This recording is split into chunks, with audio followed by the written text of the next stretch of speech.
So, Jenny, welcome to Speaking Naturally. It is so great to have you here, and we are going to be discussing your new book, and it's all about getting healthy. It's actually in exactly the sweet spot of ANH, Alliance for Natural Health. That's what we're all about, looking at the scientific, legal, regulatory, educational information background that allows us to, if you like, connect more closely to nature. This is your second book.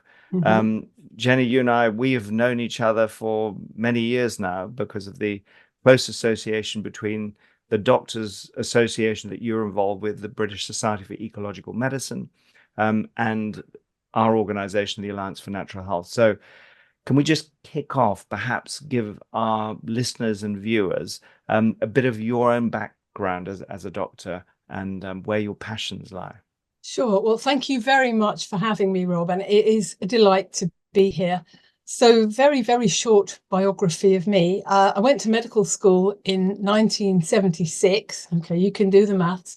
And I thought I was going to learn how to make sick people better and what caused illness and how to prevent it and keep people well. Fast forward 6 years, 1982. No, they hadn't taught me that. They taught me how to give lots and lots of drugs and manage and suppress symptoms. And in all those 6 years, I kept asking, why? Why have these people become so ill? How has it come to this? And not only was it not answered, it was not even a question. It was not on the agenda. So fast forward many years, I had left. I couldn't find a form of medicine I felt was ethical to practice, with the exception of A&E, casualty as it was called then, emergency medicine, where I was happy working because I felt I was doing the right thing.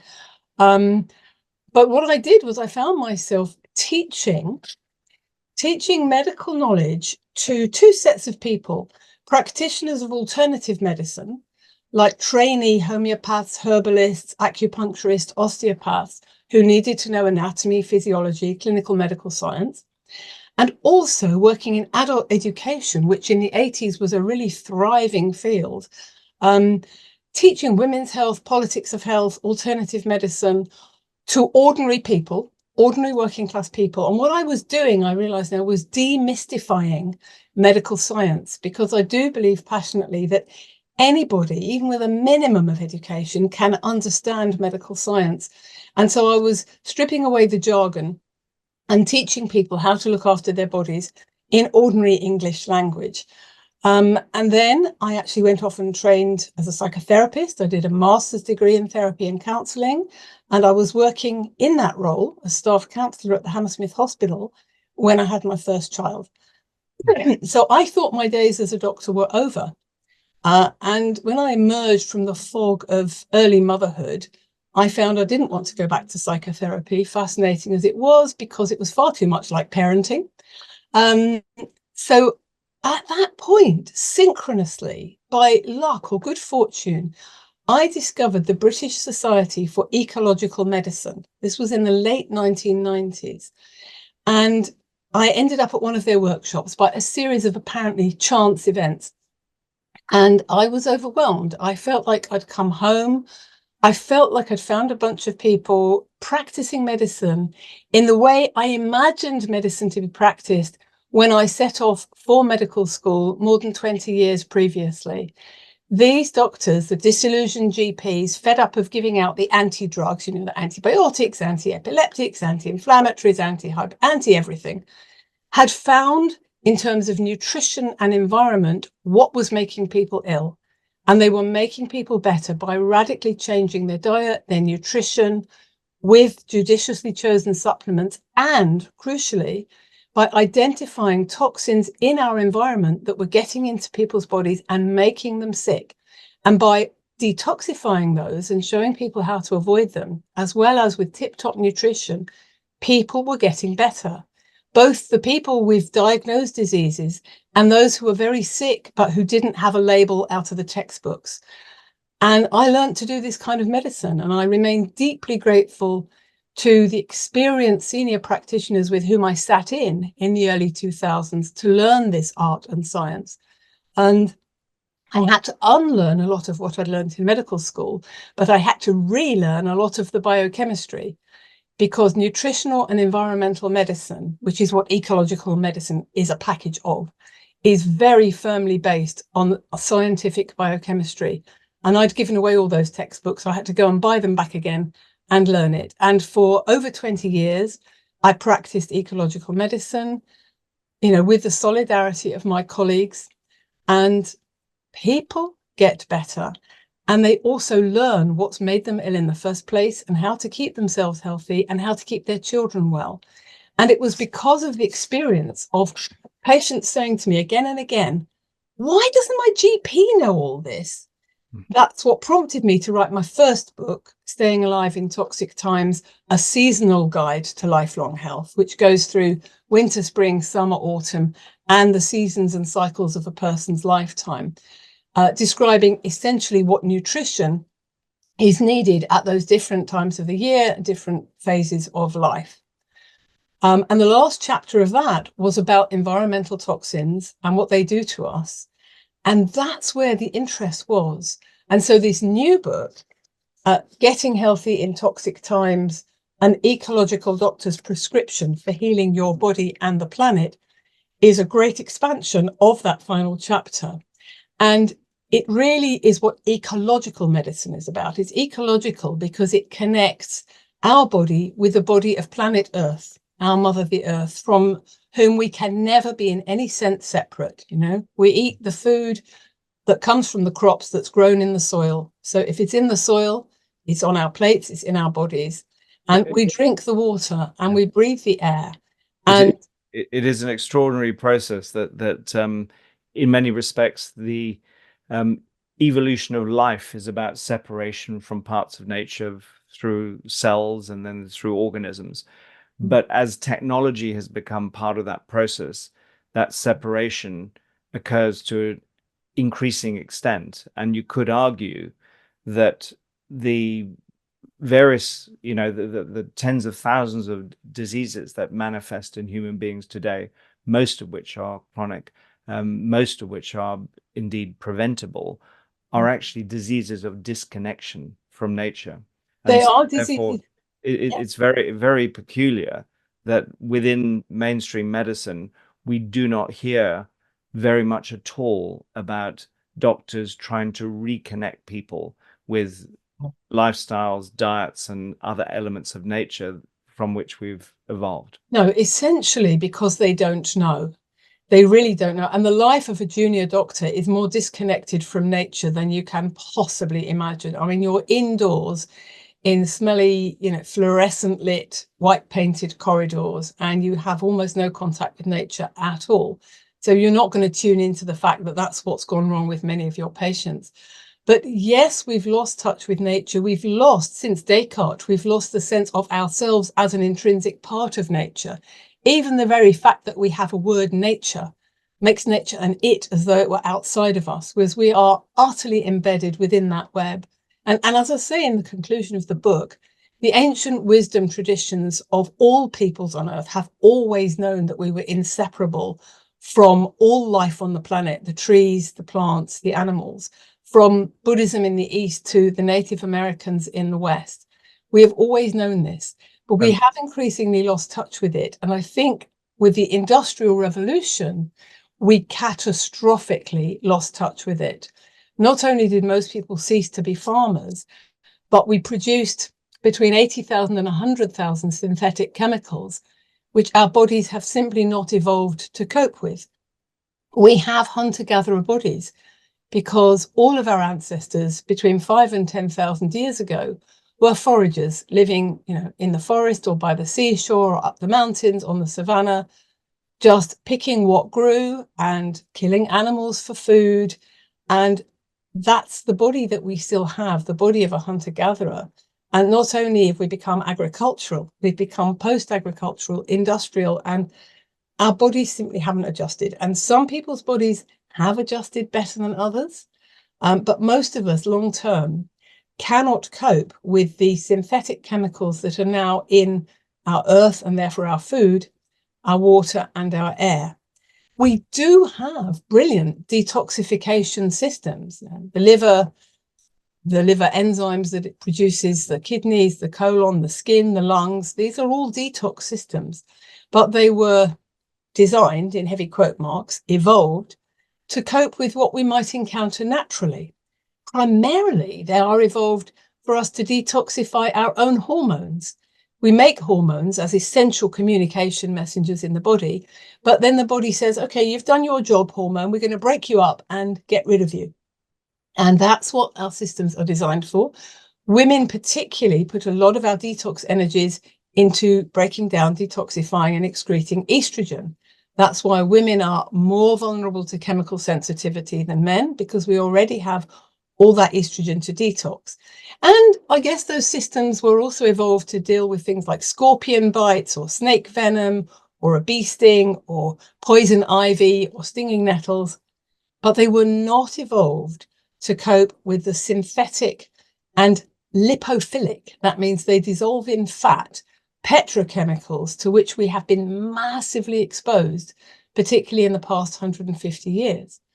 Now, by chance, by genetic chance, some people's livers can produce enzymes that, for example, can detoxify the organophosphate pesticides.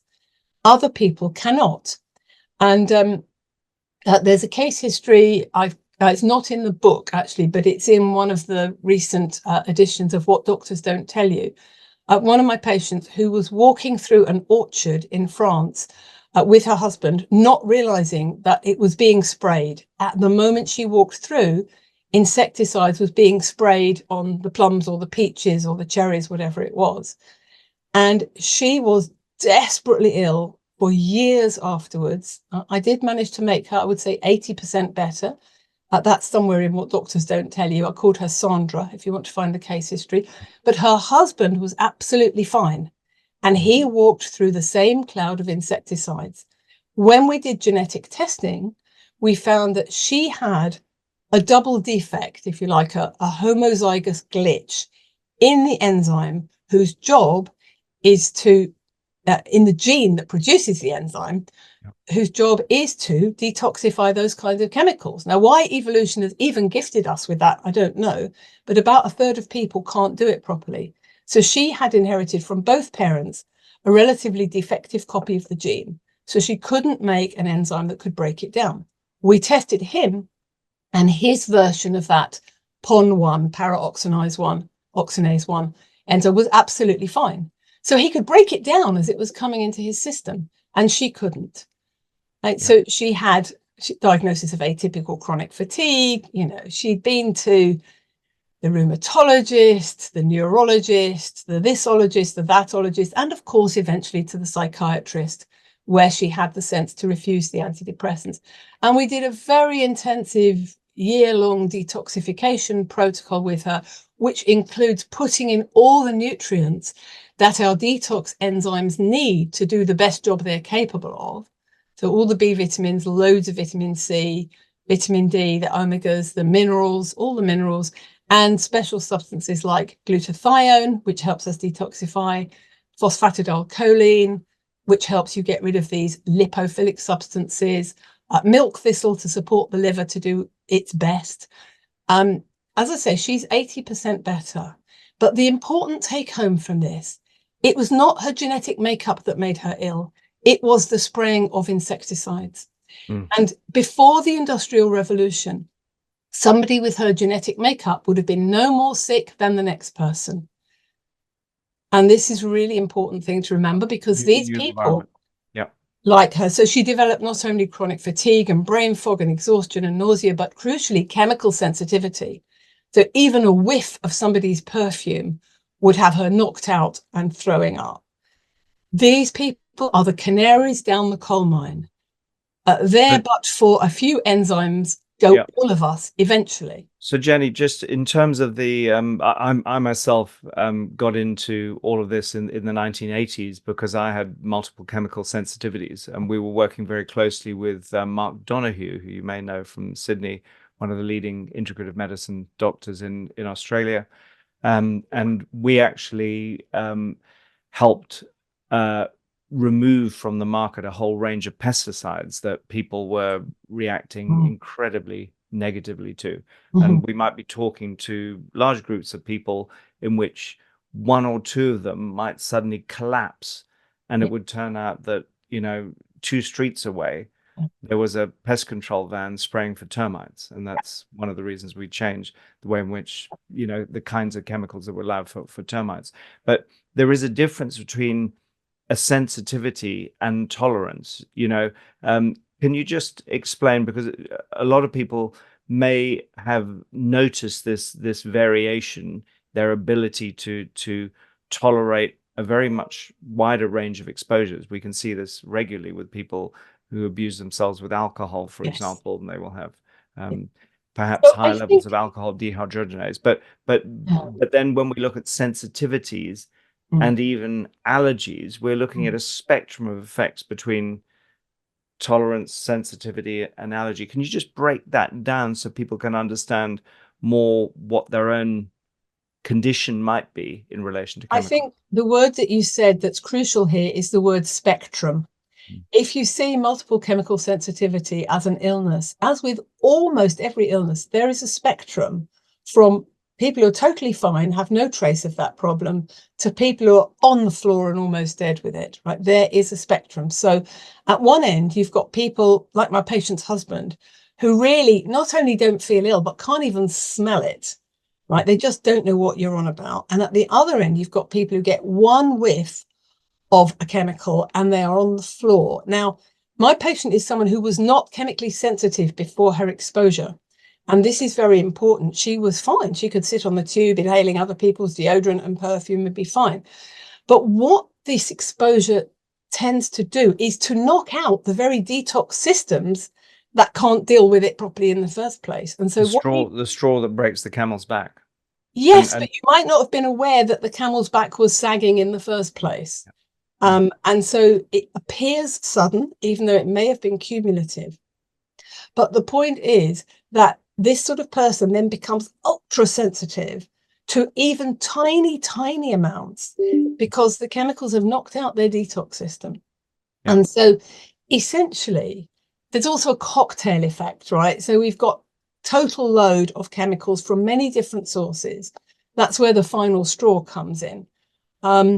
And we need to reduce our load in every way possible. That's actually what the book's about, is how you can identify the chemicals that are getting into you from many different places and through your skin and lungs as well as your mouth. Yeah. And the more you reduce each of them, the more you give your poor old liver a chance to recover its capacity to get rid of them. So if you've got like 1,000 chemicals in your body, and detox and nutrition medicine can get it down to 100, your liver may be able to deal with those 100. Yeah, exactly. It's this concept of total load. And of course, when I opened the book and looked at the way in which you'd set up the chapters, I was thinking, because I know you've got a great interest in Eastern traditions, I was wondering whether you were looking at the 5 elements of Chinese medicine: wood, fire, earth, metal, and water, because you've kind of gone through them with earth and water and air and fire. But it just because they're so fundamental to what life is about. Yeah. On the fire part, of course, you talk about poisonous light and poisonous tech. So we've just been talking about chemicals and this concept of total chemical load. There is also a concept of total radiation load, and again, the spectrum of effects and tolerance and sensitivity is also to be found there.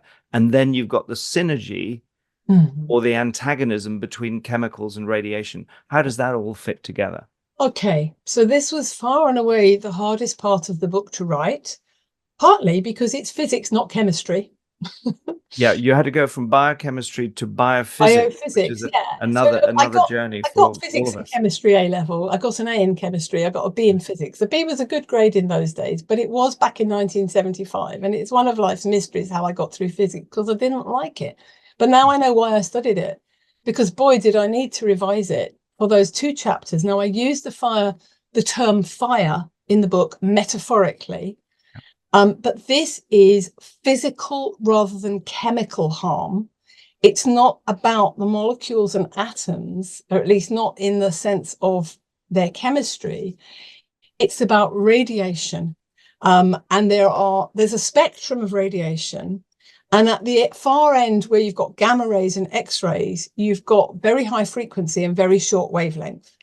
At the other end, the electromagnetic radiation that's coming out of your mobile phone and your mobile phone mast in your neighborhood and your Wi-Fi router, you've got very, very long wavelength and very short frequency. I think it's that way around. Okay. Yes. I got it right in the book anyway. But the point is, you can't see it. You can't smell it. And most people can't feel it, but those with electrosensitivity, which is a precise analog of chemical sensitivity, can feel it. And it gives them most appalling headache, sensation of pressure, nausea, brain fog. Sometimes it makes people very aggressive. And there's a massive long list of symptoms in chapter 6 that we can get from these modern electromagnetic devices. But at the other end of the spectrum, there is nuclear radiation. And that's the short wavelength, high frequency one. And this has been forgotten. There's been this deafening silence about it. It's every bit as lethal, but it's been around much, much longer. And I had to do an awful lot of research. Some of the data was remarkably hard to discover. But I'm old enough to remember the 70s and the early 80s, where we were all, those of us in the alternative subculture, walking around with little red and yellow badges that said nuclear power, no thanks, right? This is not just CND. This is not just anti-nuclear weapons. This is all forms of nuclear power, because it was very well known that around Sellafield, which used to be called Windscale, and many other nuclear power plants in the UK and all over the world, there were clusters of children dying of leukemia and a few children surviving leukemia with the dreadful side effects of the chemo following them for the rest of their lives. I know some of these children personally. And I was in the north of England when this was going on, and it was incredibly well known that nuclear power stations were surrounded by people with leukemia. It's still going on today, Jenny. It is We've still been doing going some on. work. There's 11,500 people working in Sellafield today, and most of them are sick. And it's one of the most outrageous government secrets that's being kept. Yes, and everybody know and nobody tell. So I decided to re-unearth this knowledge, and that's chapter 5 about nuclear radiation. And then chapter 6 is about what mobile phone technology is doing to us. But it's also, both chapters, like the whole book, are about how we can protect ourselves from that radiation, because there definitely are ways we can protect ourselves, but there are also crucially campaigns to stop it. And with nuclear, there are one or two nutritional things you can do. So, for example, after a radioactive leak or explosion or a disaster like Fukushima or Chernobyl, for the first few weeks, it's radioactive iodine that's being released.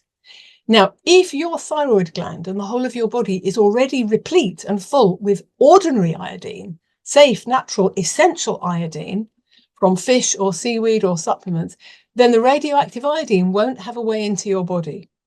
If you are iodine deficient, as many of us are, because iodine is a group 7 element and it will be pushed out of the body by chlorine in the water, fluoride in the water, bromine in the fire retardants in your soft furnishings. And this is where the chemistry ties up with physics, right? If you're iodine deficient for biochemical nutritional reasons, then the radioactive iodine will get into your body, because the body doesn't recognize the difference, because never in the whole of our evolutionary history have we encountered the radioactive version.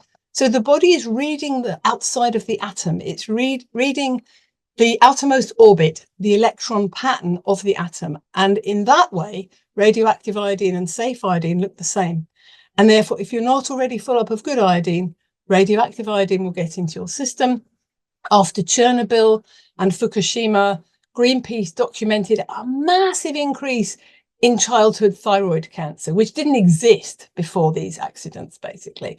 So yes, I am reactivating the concern about nuclear. I spoke to Greenpeace, I spoke to Friends of the Earth, and I spoke to the Green Party, and I said, hey, why aren't you shouting about this? Between the lines, I read the answer, which is we have been threatened by the nuclear industry. They're very, very powerful. And Greenpeace, bless them, have got a very, very long and detailed report on their website about what happened to children and adults after these nuclear disasters. But I couldn't find it. They had to navigate me on the phone through the deepest, darkest corners of their website. It's there, but they're not shouting about it. And the more of us do shout about it, the more we've got some hope of change. So I mean, there is an extraordinary history of cover-ups when you look at chemicals, and one of the most recent ones that was exposed in the film Dark Waters is the PFAS problem, Yes. which of course Yes. you look at that I problem do. with coatings on cookware, etc., that people are using. But the reason that governments are so disinterested is at one level they have incredibly close ties, revolving doors with these corporations. Yes. On the other, they hide behind their science, and their science is about sort of one chemical or one Yeah. waveform at a time, Yes. and they fail to look quite deliberately at Cocktail effect. this massive cocktail to which we're all exposed to. So when you look at that incredible complexity of chemicals and radiation sources Mm-hmm. from a consumer's point of view, and I know your book is a fantastic guide to understanding it, how does an individual start to prioritize this Yeah. process of, you encourage a sort of two main approaches. One is to reduce exposure, and Mm-hmm. the other is to improve your ability to detoxify. And the So from third is to join a campaign Yes, the against third the is to pollution become an being put activist. into Yes, our bodies in exactly. the first No, place. fantastic. Yeah. But the let's just cover the first in terms of reducing exposure. Yeah. How do It's you about, prioritize? okay. We've got thousands of chemicals. We've got many people are completely now um, uh, dependent on their EMF systems for Yeah. communications. How do we Okay. let's start with exposure from chemicals and then look at exposure from radiation. Okay. So the book is about solutions, about practical things you can do. But I would say first that the first thing you have to do is know what the dangers are, because you can't protect yourself from a danger if you don't know it's there. And so what happens is people tend to get overwhelmed. Oh my goodness, everything's poisonous, right? I'm going to forget about it. And if I die, I die. So the book is designed not to overwhelm you. And I think people should read it in chunks. And the point is that if you know, you can do something about it on a really simple level. And the first thing, which you mentioned detox and you mentioned reducing exposure, but even before all that is good nutrition. Because really good nutrition provides your detox enzymes with all the cofactors, the vitamins and minerals they need to do their job as best they can. Right. So if you've got really good nutrition, you are less vulnerable to pollutants. And we see this particularly with the kids. The kids are deficient in zinc and magnesium. Therefore, heavy metals like lead and aluminium and mercury will get straight into them. If we can make sure they've got tip-top levels of zinc, magnesium, iodine, selenium, and so on, they are less vulnerable. So that's the first thing, is tip-top nutrition. That's what the first book's about. Second, there are loads of ways you can detox, and I won't go over them because they're actually in chapter 7 of my first book. But I list 7 main methods, and there are others, including fasting, by which you can get these chemicals out of your system. And ideally, you would test first with a place like Viva Health Laboratories, or in the States, Great Plains Laboratory or Doctors Data Laboratory. Find out what's in your system, get rid of it. For every heavy metal, for example, there are particular nutrients that help. With all the heavy metals, vitamin C helps, and vitamin D helps, and phosphatidylcholine helps, and saunas help, done in a particular way. So yes, you can detox. Avoiding exposure is where the knowledge comes in. Now, at its simplest, and this is actually the hardest form of pollution to avoid, outdoor pollution, you can, and in fact, you said this last time we spoke, Rob, if you walk as far as possible from the traffic, right, not next to the curb, but next to the wall, even 3 or 4 feet away, makes a big difference, because a lot of what's coming out of car exhaust is particulate matter that falls to the ground. And tragically, it's at the height of a toddler's nose. But if you walk as far away from it as possible, you are less exposed. Obviously, if you take the back routes and avoid the main roads, you are less exposed. Now, in terms of avoiding heavy metals, pesticides, which are all neurotoxins because they were developed as nerve gases for the wars and simply repurposed after the war so the manufacturers could keep making a profit. Those pesticides and that includes herbicides, insecticides, fungicides, and so on. They're neurotoxic, so they're heavily implicated in Parkinson's disease, Alzheimer's, multiple sclerosis, motor neuron disease, and all of those diseases. And they're carcinogenic, they cause cancer, and they're endocrine disruptors, they mess with your hormones, and they're teratogenic, they damage babies. You can avoid all of those and the vast majority of heavy metals from the soil in one fell swoop by eating organic. So number one on my list of what to do is eat organic. And I do actually, in my first book, answer the common rejoinder that it's too expensive and only the middle classes can afford it. But I think it's worth reiterating the answers to those very understandable objections here if we have time. So, well, number one, those of us who can afford to eat organic, which is actually the majority of the population, should be doing so and voting with our wallets for our own health and the safety of the planet. The 3 or 4 million people in this country who scandalously can't afford food properly at all and are going to food banks, which is a result of the capitalist greed that is also spraying our fields and hedgerows with these toxic chemicals. Those of us who can afford should be doing it, but there are now fantastic organizations and charities trying to get the poorest people access to fresh, decent organic produce. So that's an ongoing project. But I have had people sit in consultations and say to me, oh, look, I can't afford eating organic. It's far too expensive. Oh, by the way, can we reschedule the next consultation because we'll be in Barbados? And I'm thinking, well, I wish I could afford to get my vitamin D in Barbados. And it's about prioritizing. And But on the prioritizing point, the other thing in terms of knowledge base is understanding where the sources are going to be greatest in terms of chemicals that are deleterious to health in the foods that you're eating. So if you are going to eat organic with a relatively limited range of things rather than your entire diet, which is actually what most people think, they should at least prioritize. And so we look both at animal and plant foods. There are some pretty horrendous examples of where it's worst. So if you look at the website of Pesticide Action Network, PAN, who are absolutely brilliant, I've quoted a lot in the first chapter of the book, they've got a list of the dirty dozen, the worst foods, which you really should try to get organic versions of. And it includes strawberries. And I think they've also got a fine 15, or the 15 foods where you can worry a bit less. But what I would say is everybody, even people without a garden, has got a window ledge. And you can grow your salad greens from seed on your window ledge in a tiny little bit of soil. And if you have got a garden, grow some in there. And then you know it's organic, unless you just moved in and the previous occupants were spraying glyphosate. But yeah, the thing about eating organic is also prioritizing food, because back in the 50s and 60s, we all spent 33% of our income on food, right? That's a third of our income. And now it's down to about 8%. Now, part of that is the cost of housing, but part of it is prioritizing other things. So eating organic is number one, to the extent that you possibly can. The second thing, and it does also cost money, but I think it's well worth it. It's an insurance policy against getting cancer, isn't it? Which is very expensive, because if you've got cancer, you can't afford to work. You can't work, rather, therefore you can't afford to pay your bills. The second thing is filtering your water. Fitting a really good water filter, because in the water chapter, I describe what's in the water.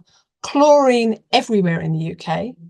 Fluoride in the Republic of Ireland, Birmingham, the West Midlands, and increasingly other parts of the UK as well. Very, very toxic to the brain, the kidneys, the ovaries, the thyroid, known to lower the IQ of the fetus in the womb. And you've got the PFAs, polyfluoroalkyl chemicals that you mentioned before, or perfluoroalkyl compounds. You've got the PFAs, and you've got plastics. All the plastic we throw away, and sadly, a lot of the plastic we think we're recycling, it ends up in the rivers and the oceans and the air and the earth. And if you're drinking water out of a plastic bottle, you're drinking 100,000 nanoparticles of plastic. Now, this is not only choking the oceans and the birds and the fish, it is also giving us cancers of the reproductive organs. Because what plastics do, and pesticides do this as well, is they sit upon the estrogen receptors on the surface of our cells. They act as estrogen mimics.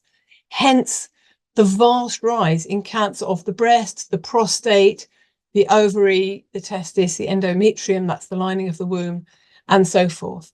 So we need to use glass bottles, or second choice, metal bottles, and fit a water filter, right? So I've got a water filter fitted, and if I'm going on a long journey and it's hot, I will fill my glass bottle with water from my filter tap.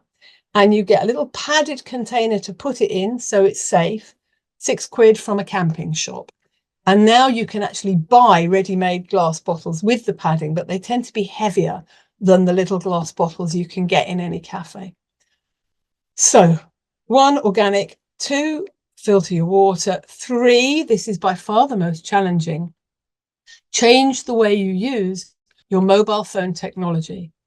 Now, when I started researching this chapter, it's chapter 6, I knew, because of 20 plus years of lectures at the British Society for Ecological Medicine, and from my clinical experience of hundreds of patients made ill by electromagnetic radiation and made better by being away from it, I knew that this was a thing, but I didn't know how much brilliant published academic research there is on it. And the same with chemicals, actually, and the evidence that they cause all these neurological and other diseases. There are thousands and thousands of respectable published papers, peer-reviewed, in academic journals that your GP has never heard of, showing that electromagnetic radiation, from your phone, from the masts, and from your Wi-Fi router and other devices, is damaging our bodies and our brains, is particularly causing cancer. And what we see, especially in young men, is brain tumors on the side of the head where they're holding the phone. And they changed the phones so that the antenna that produces the radiation is no longer at the top, it's at the bottom. And what do we see? Throat cancers. Throat cancer in the young was unheard of. It was something you'd have in old men who'd been drinking whiskey or smoking cigars all their life. Suddenly, fit young men have got throat cancer. That's where the radiation's coming out of their phone. Now, don't despair. You can be safe and stay in touch with your friends and family and use the internet and have broadband. There are safer ways of doing it. And I describe them all in chapter 6 of the book. Rob, you're very familiar with this. Right, you can put a Faraday bag or Faraday case around your phone when you're not using it. Learn that nobody is indispensable. Switch it off. Flight mode is good. Off is better whenever you're not actually using it. Because what I also didn't realize fully till I started researching this is even if you're not making a call, your phone is connecting to the nearest mast. And in doing so, those radiation waves are going through our bodies. They're also going through the bodies of the birds and the bees, which are getting desperately disorientated. And we know that the bees are dying, colony collapse disorder. Yes, it's about insecticides. Yes, it's about habitat loss, but I think it's also hugely about electrosmog, because bees and birds and many other creatures navigate by the electromagnetic field of the earth, which is what we evolved with. And we can be in touch with again just by standing barefoot on the grass or on a beach. And that's what's right for our bodies. But now we've got millions or trillions of times the frequency that we evolved with. And it's going through us all the time. So turn your phone off when you're not using it. If you've got a laptop, you can plug it in with Ethernet cables. Right, you don't need Wi-Fi. I don't have Wi-Fi in my house, but I have very good broadband connection. And I won't go on about the practical details because they're all in chapter 6 and in the resources section at the very end of the book. But there are plenty of safe and easy ways to stay in touch with the world, use social media, all of that. Still use your smartphone, but in moderation and safely, without exposing yourself to these horrendous risks. This is the part of lifestyle change that I think many people are now very adapted to, this idea that it is our lifestyle. It is the excessive amount of sedentary activity or inactivity. It's the way that we respond to stress. It's our diets. It is all that of as these things. well. But this is the element That's in missing. terms of how we change our lifestyles to improve our environment. That's the bit that's often left out. In terms of where we live, we're seeing now a very big trend for people moving out of cities to the country. Part of that is that the way of life within a city is hectic. They often want a calmer way of life, but they're not necessarily moving to a healthier place necessarily. Can you just compare and contrast urban versus rural living? And of course, there's a lot of people who live somewhere in between in a more suburban environment. Does that make a difference? I will address that. I just want to finish the last point, because what I was saying about electromagnetic technology will be refuted by all the big tech companies, the telecommunications giants. And just to say that what they're doing is exactly what big tobacco has been doing for over 50 years, which is hiring bought scientists to do dodgy, flawed studies that show there's no harm. And then they will say, oh, look, the vast majority of studies show there's no harm. If you look at who funded the studies, you will see that the industry funded studies show no harm, and the independent studies show terrible harm. And they are literally following the playbook of big tobacco. Yeah, and ICNIRP, that sets the standards, are setting standards that are in no way related to safety real issue. Yeah, I mean, the standards for electromagnetic radiation are all to do with heating effects, thermal effects, which are completely irrelevant. And again, I explain that in the book, and I also give details of an alternative organization that's created real safety standards, ICNIR as opposed to ICNIRP. Yeah. Okay, so your question about town or country, it's a bit of a vexed one. Obviously, in the city, you're exposed to an awful lot of pollution from car fumes, and that really is very bad. In the countryside, depending where in the countryside you are, you may or may not be exposed to the spraying of pesticides, herbicides, and insecticides. If you move to somewhere flat and agri-chemical like East Anglia, you will have a lot of exposure to pesticides. If you're living up a mountain, you won't. Up a mountain, what you get is sheep, and they're just eating the grass. And because it's not good agricultural land, nobody's bothering to farm it and spray it. So up a hill or by the sea are the safest places to go, unless you find an organic farm or a whole area of organic farms and live near there, because, you know, organic farmers are the healthiest people. And in terms of plummeting fertility worldwide, there was a Danish study that showed that organic farmers had higher sperm counts than everybody else. Overall, human and animal and even fish sperm counts are going down. That's largely because of all these poisons. So yeah, make sure that you're living somewhere either organic or too high, or, you know, too steep and rocky, to be farmed. And not near a coastline close to effluent, oil refineries, nuclear reactors. No, don't move to the village of Seascale in Cumbria, because you're right next to what is widely regarded as the most dangerous nuclear power station or power plant. Supposedly it's for recycling used fuel now in the world. I mean, any kid playing on that beach is in great danger. And the ocean is incredibly toxic there as well. At the same time, you want to be careful of where the cell phone masts are, the mobile phone masts, because whether you're rural or urban, you don't want to be next door to one of those. And actually, they sprung up like mushrooms during lockdown, with about as much consultation as mushrooms spring up after rain. And it's extraordinary. I agree. And then plus the satellites, the number of satellites that are going. Having said all that, most people are still alive and well. There are simple protections you can get. Let me show you. Give me 1 second.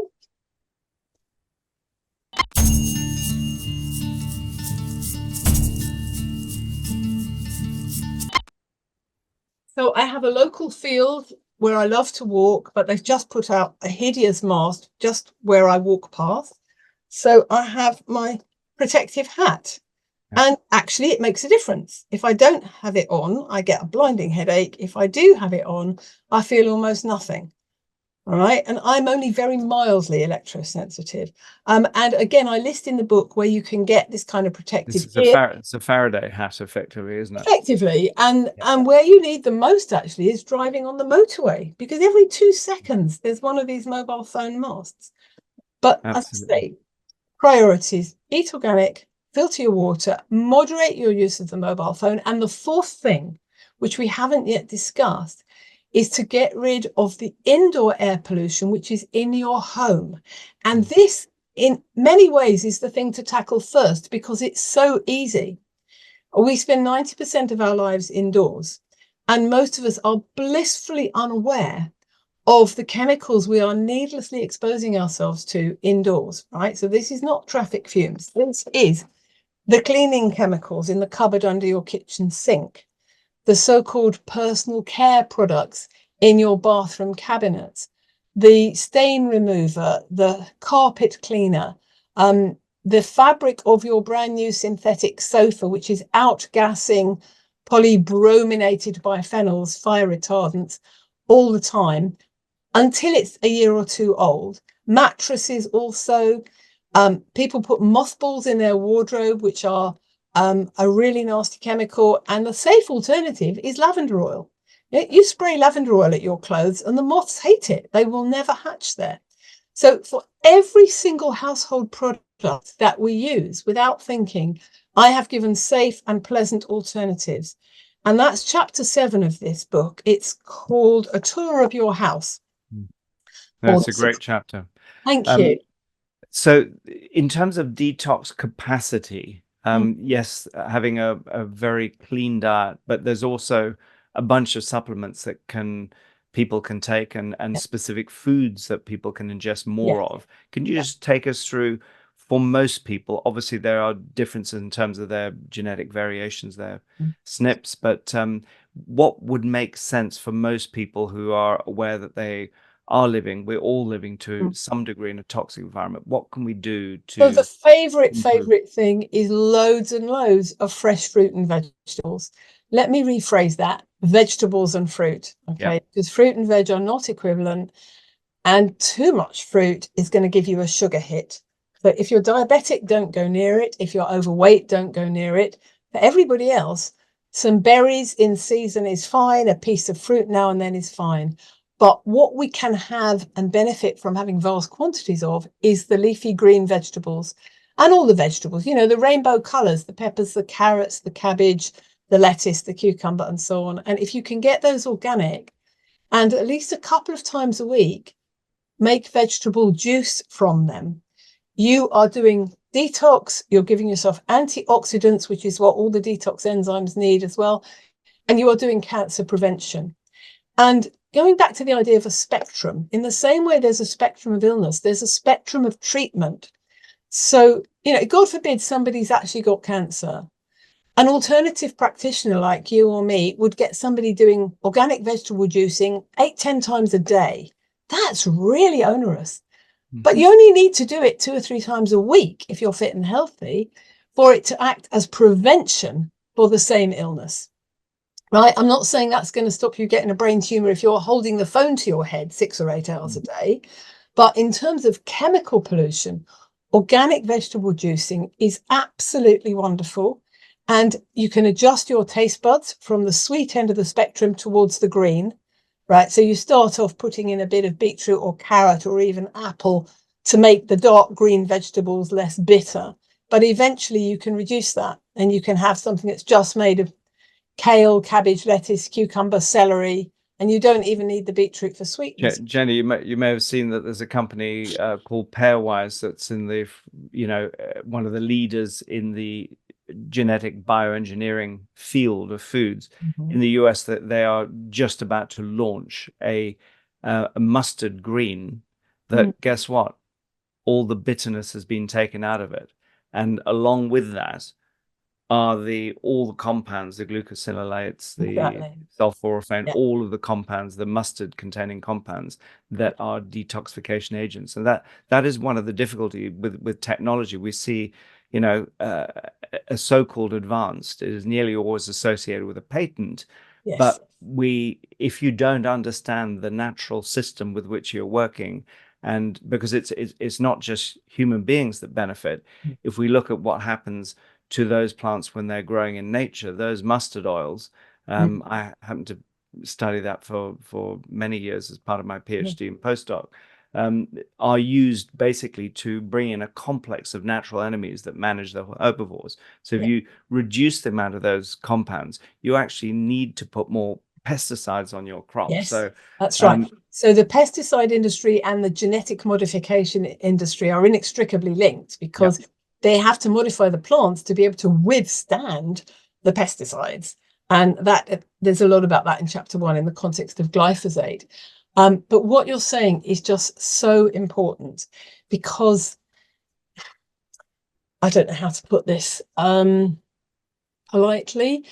Yeah, two things are going on. One is patenting genetic modification because it's profitable, but the other is getting us addicted to sugar, to the sweet end of the spectrum. And if you take the bitter taste out of the dark green leaves and the mustard greens and so on, as you say, you're taking all the goodness out. Any medical herbalist will tell you we need our bitters, not just the compounds they contain, but the actual effect on the taste buds. There is something good that happens when you train the taste buds. So we need those dark greens and we need them soil association approved organic because then they're not genetically modified. But be a guerrilla gardener, grow these greens, get organic seeds, which cost very, very little, and grow them on your own window ledge. We all have to do this. It's subversive and it's essential. So yeah, you get the organic greens, you juice them because although we need the fiber from eating them, we are living in such polluted times that we need to use what's in these vegetables as medicine, not just as food. And that's why I'm saying juicing rather than making a smoothie.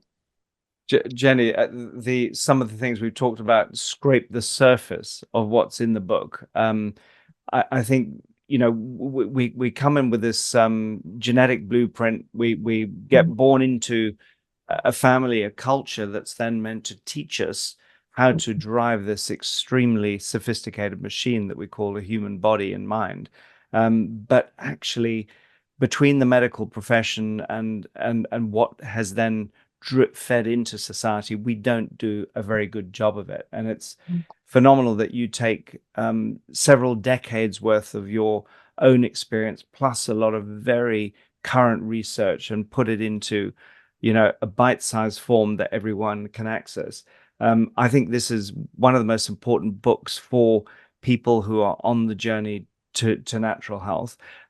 Jenny, tell us where people can buy the book from, whether they're in the UK. We have a lot of listeners in the US as well.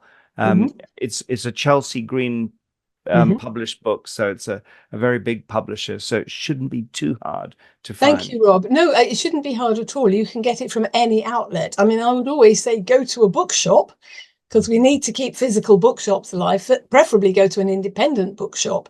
But if not, in the UK, you can get it in Waterstones. In America, I'm sure you can get it in Barnes and Noble. You can also order it online. Now, obviously, everything's cheaper and quicker from Amazon, but it's the least ethical online retailer. And in the UK, there's bookshop.org, which gives a proportion of its profit to your nearest independent bookshop based on your address. There's all sorts of ethical online book retailers, and there are still bookshops, thank God. So you can get it anywhere. I mean, my choice is going to a bookshop because if they haven't already got it on the shelf, you're raising their awareness that it exists. And certainly my local bookshop, when I checked, has got it. Fantastic. Jenny, thank you so much for talking to us about the book. You're clearly very passionate about it. I think it's something that hopefully will inspire more passion. I think families who've got young children, if we can get this kind of information to the new generation, understand that we've got to look at this combined synergistic impact of total chemical load, total radiation load, manage both of those. upregulate our ability to Yeah. detoxify and reduce our exposures, we'll at least be given a fair chance. So thank you so much for talking to us on Speaking Naturally, Jenny. You're very welcome. And Rob, thank you so much for inviting me. It's been a pleasure.